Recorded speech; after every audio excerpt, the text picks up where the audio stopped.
are made often under the pressure of the international community. Some of the most interesting negotiating processes in the last many years have been done under intense pressure from the international community, which does to some extent lose interest in the whole business of implementing once they have signed the peace agreement, the constitution, and they are on their way out. But they have in that process imposed some impossible conditions well beyond the capacity of the country. And continuing support of international community is important, but it is also against sovereignty and often not very welcome for that reason. So another element is a point that Victor mentioned in the opening night. The processes are very participatory these days, as is so obvious in Nepal.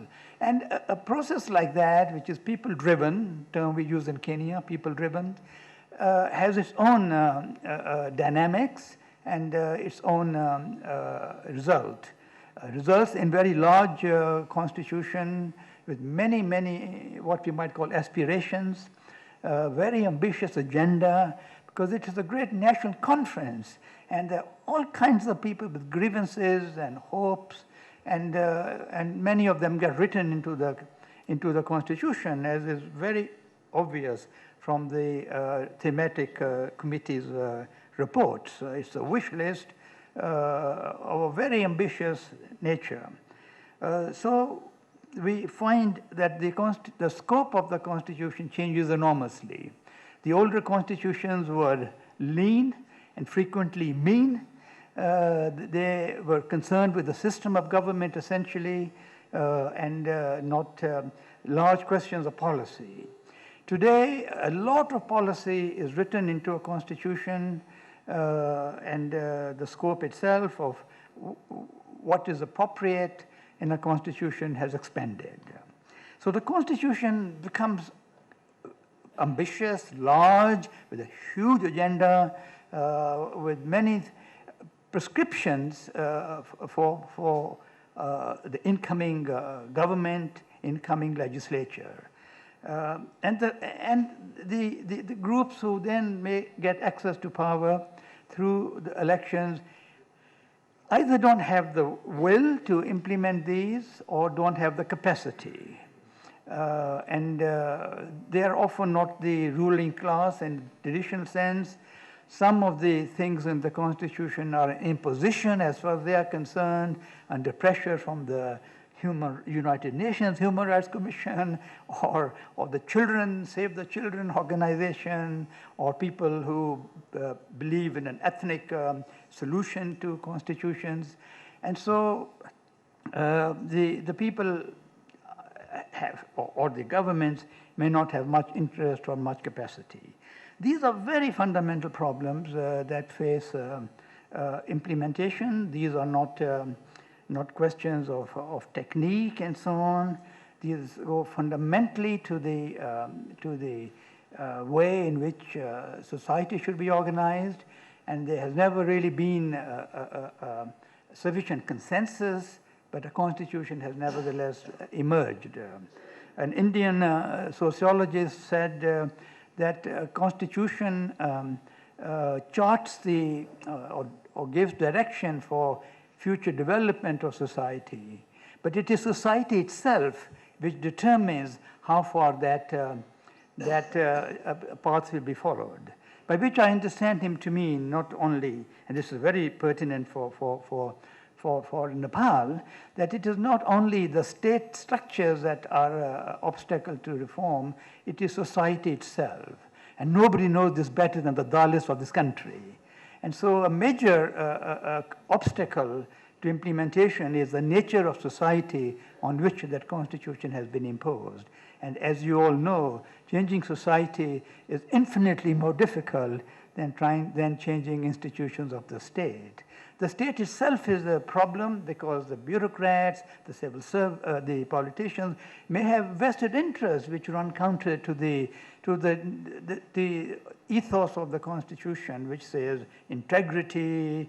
Many have anti-corruption bodies. So many, what the elite think is restrictions on what they can do.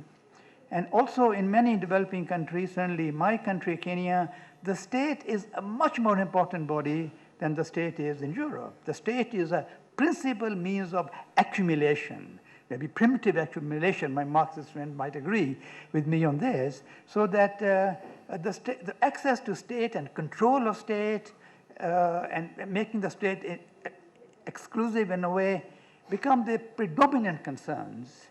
And so many participatory provisions for redistribution of resources are ignored. This is not in the interest of the ruling elite. I'll just mention then in relation to what one can do about implementation. The first point I would make is think of implementation all the time as you're negotiating the Constitution, as you're drafting the Constitution. Think of implementation. That's fundamental. Don't think of implementation when you got a beautiful document, 300 pages long, 20 institutions, 15 commissions. That's not the time to think of implementation. Think of it as you go along and see, is it realistic? How can we do this? The second point is, and I mentioned this this morning, drafting. Draft very carefully. Draft with clarity. Don't repeat things. So it's absolutely clear to the government, to parliament, exactly what is needed to make the Constitution operational. And on this, your interim Constitution, the reports from the thematic committees are just disastrous. I would hate to have to interpret your wordy clauses and lack of definition. The interim Constitution uses so many words about new oppressed community, excluded community, marginalized community, backward community. Not a single definition is contained in that, what these things mean. So I think you have to make it easy for implementation from a kind of technical point of view. I would also say it's important to have a special mechanism for implementation.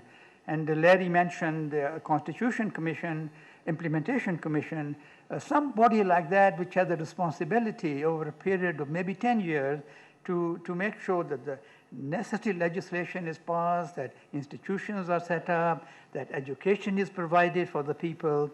And so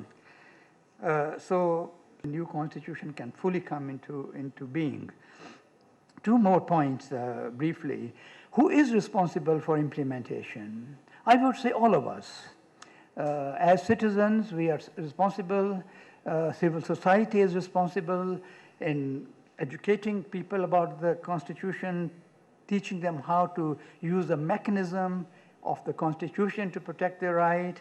It is the business of litigation. I think courts are an important resource.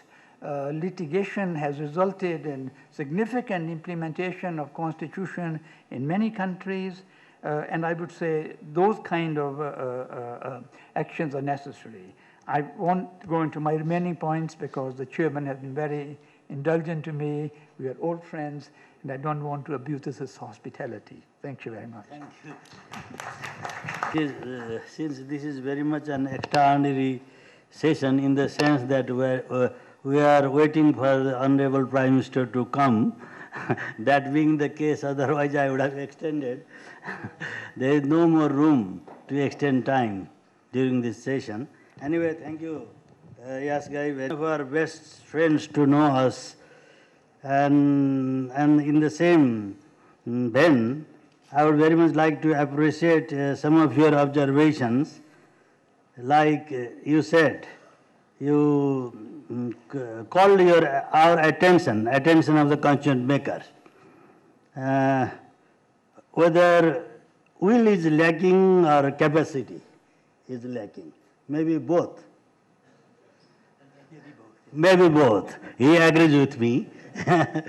And also, your observation, and that will also be very seriously taken by the concerned constitution makers, now working hard, that thematic committee reports are really disastrous. Am I true to quote? Am I correct? Well, in the sense that You get more time. not in terms of content, but in terms of the style of drafting, I was thinking. I think the contents are very good. No, it is more than clear. Thank you very much. 10 minutes left for floor comments, and I think first, if I'm correct to observe, Professor Victor Oceantiski. Thank you. I just want to address the issues of implementation from the point of view of transition and post-conflict transition, adding something to the presentations that we're giving, I hope adding. I think that momentum that is about transition and constitution never lasts. Every transition, every revolution, every constitution has three major problems. First is what to do with the former elite or the king. Second, what to do with the bureaucracy. These are easy. The third is what to do with unfulfilled expectations. And that's basically where people take the king from the drawer and hang him. That's when people start to do some reprisals because the unfulfilled expectations is a social dynamite. And I know very few cases where this was not the crucial case. And then what happens is something that I call betrayal of the original promise. And that has to do with the implementation. And by betrayal, I don't mean something mean or something planned, but quite often something very benign. I had many friends that we were together in anti-communist opposition or that we were human rights activists, and many of them, including my own brother, went to government. And about half a year, 9 months, a year ago, they were talking to us, you should not press us on these human rights. Not because they were violating human rights, but because they took state responsibilities. They wanted to meet all these expectations of people, all these promises, and they wanted more concentration of power. They wanted to do something and not to be now harassed by human rights activists, especially that they meant well, but they had not adequate resources to meet all these expectations. So, this commitment of elites to human rights is short-lived, and especially after transition. Second, rights are threatened further by frustrated expectations of transitions, and when there is a temptation to look for the scapegoats. And that's where the situation of minorities comes. And I want to share experience, which is profound because you put so much weight into federalism. In my country, Poland, we wanted decentralization. That was basic thing. We wanted power to the people, local communities, self-governments. So we got it. We got democratic self-government. Now, the first decision of the democratic self-government in Poland in 1990 was that a rich suburb community near Warsaw made democratic decision to ban and to expel from that community all HIV-positive people. They democratically said, we don't want these lepers, put them aside. The historical paradox was that the president of Poland, former communist dictator, was still a president, and he had the only power to do something with the self-government decisions, and he saved Polish human rights and democracy from democracy by making this decision null and void. But that was very significant. So what you have, what any society has that starts decentralization, federalism, whatever, in a post-conflict transition, without putting first in place very good mechanisms for remedies and protection of individual rights and minority rights, you have a problem with minorities. And minorities here hope that the transition and federalists will save them. Federalist may mean that you will have Dear local Professor, may I federal interrupt and elites. thank you? Yes, you are welcome, anytime. So I thank you for giving me time. I just wanted to say, I hope that you did not interrupt me on substance, but just on time issues. Thank you. I think we may not be able to give more, space to willing participants. I see number of hands on every side.